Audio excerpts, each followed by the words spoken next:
जुमा का खुतबा है, मैं बहुत सवाल जवाब तो नहीं कर सकता, लेकिन अगर पूछा जाए तो मैं नहीं समझता कि इतने बड़े मजमे में कोई शख्स ये कह देगा कि मुझे अल्लाह से मोहब्बत नहीं है। नऊज़ बिल्लाह, कोई मुसलमान ये कह नहीं सकता है। लेकिन अगर उसके आगे के सवालात किए जाएं और इस मोहब्बत को मोहब्बत की कसौटी पे रख के परखा जाए तो हमें एहसास होगा कि अल्लाह से मोहब्बत की ये दावेदारी हमारी कैसी दावेदारी है। अल्लाह रब्बुल इज़्ज़त ने हमें 5 वक्त नमाज का हुक्म दिया है मेरे भाइयों। हमारे घरों में कितने लोग मेरे भाइयों नमाज पढ़ते हैं? एहसास है? नमाज अल्लाह की वो इबादत, अल्लाह रब्बुल इज़्ज़त के फराइज में से वो फरीज़ा जिसके बारे में क़यामत के दिन सबसे पहले सवाल किया जाएगा।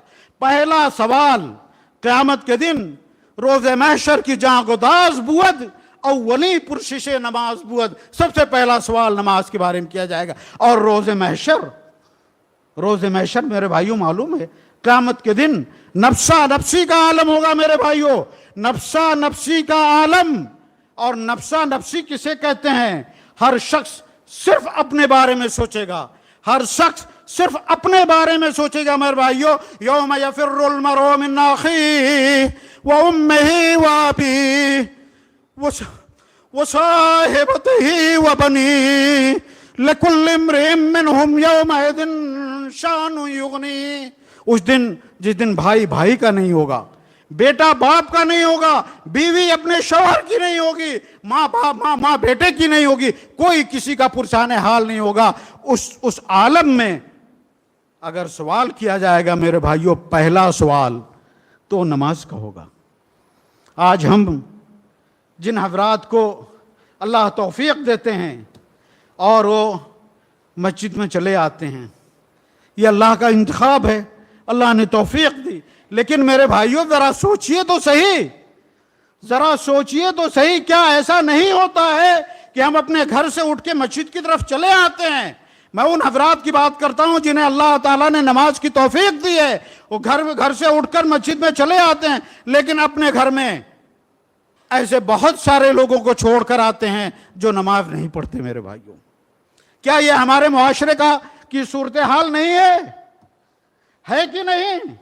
अगर ये सूरत हाल है तो मैं बता दूं नमाज छोड़ने वाले का अंजाम क्या है। और नमाज छोड़ना इस्लामी सोसाइटी में, इस्लामी मुआशरे में, इस्लामी समाज में नमाज छोड़ने का तस्वुर नहीं किया जा सकता मेरे भाइयों, तस्वुर नहीं किया। नमाज, कसम खुदा की, अल्लाह की कसम खा के कहता हूं, जानियों से बदतर है नमाज छोड़ने वाला, चोरी करने वालों से बदतर है नमाज छोड़ने वाला, झूठ बोलने वालों से बदतर है नमाज छोड़ने वाला, सूद खाने वालों से बदतर है नमाज छोड़ने वाला।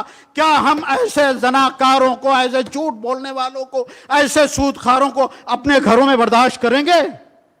नहीं बर्दाश्त कर सकते। हमारी इस्लामी गैरत नहीं बर्दाश्त कर सकती कि हमारे ही घर में कोई ऐसा शख्स हो जो जनाकारी में नऊज़ बिल्लाह मुलव्विस हो, ऐसा कोई शख्स हो जो सूदखोरी में नऊज़ बिल्लाह मुलव्विस हो। लेकिन हम बहुत आसानी से बर्दाश्त कर लेते हैं कि हमारे घरों में नमाज छोड़ने वाले मौजूद रहें। नमाज क्यों मेरे भाइयों, क्यों ये हालत है?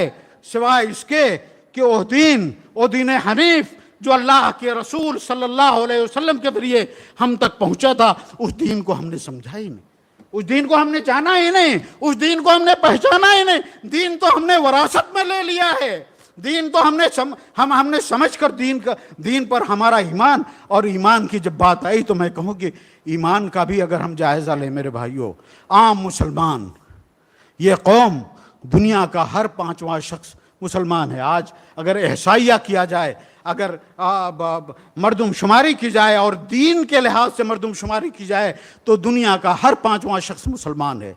लेकिन अगर इतनी बड़ी तादाद की ज़रा आप हैसियत नापने जाएं तो दुनिया के अंदर सबसे ज़्यादा ज़लील व ख़ार और सबसे ज़्यादा पस्त और सबसे ज़्यादा कार मज़ल्लत में पड़ी हुई अगर कोई कौम है तो मुस्लिम कौम है।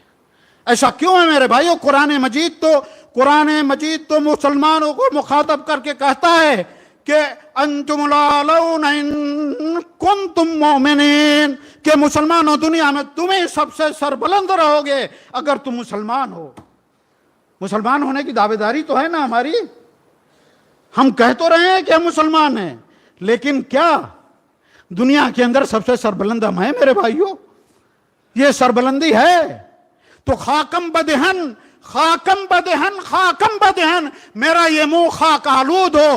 کیا ہم جرأت کر سکتے ہیں کہ قرآن مجید کی یہ آیت انتم الاعلون ان کنتم مؤمنین، یہ آیت لفظ نہیں نکلتا میرے منہ سے، کیا تصور کر سکتے ہیں کہ یہ آیت غلط ہے میرے بھائیوں؟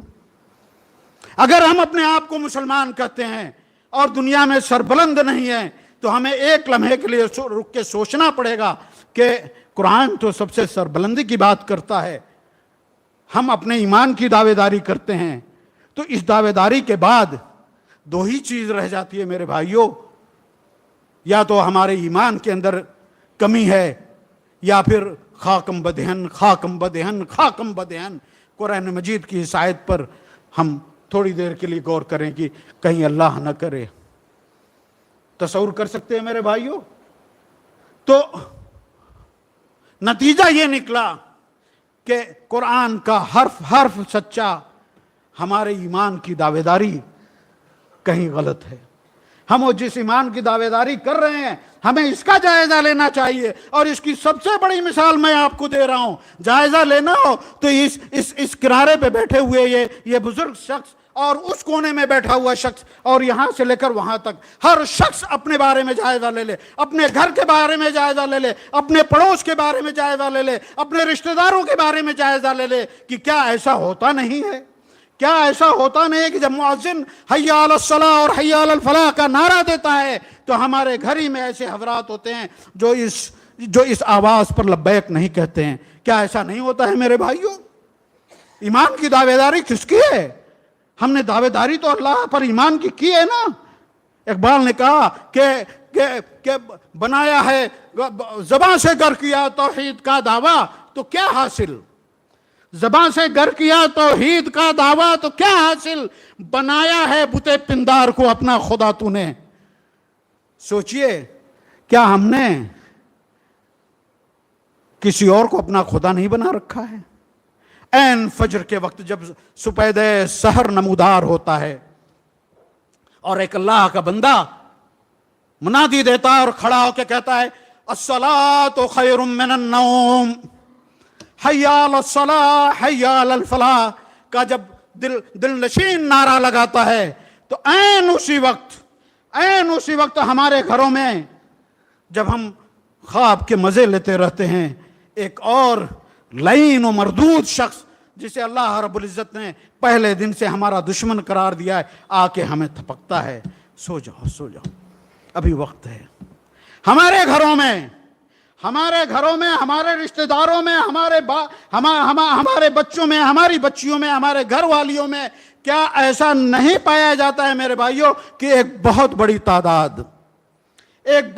تعداد اللہ رب العزت کے اس منادی کی آواز کو چھوڑ کر جو دراصل اللہ کی آواز ہوتی ہے، جب اللہ اکبر کا نعرہ لاہوتی بلند ہوتا ہے، جب حی علی الصلاۃ اور حی علی الفلاح کا نعرہ بلند ہوتا ہے، عین اس وقت جب شیطان بھی وہ ایک تھپکی دیتا رہتا ہے، ہم کس کی آواز پر لبیک کہتے ہیں میرے بھائیوں؟ ہمارے گھروں میں لوگ کس کی آواز پر لبیک کہتے ہیں؟ ابھی بھی ایمان کی دعوے داری باقی ہے؟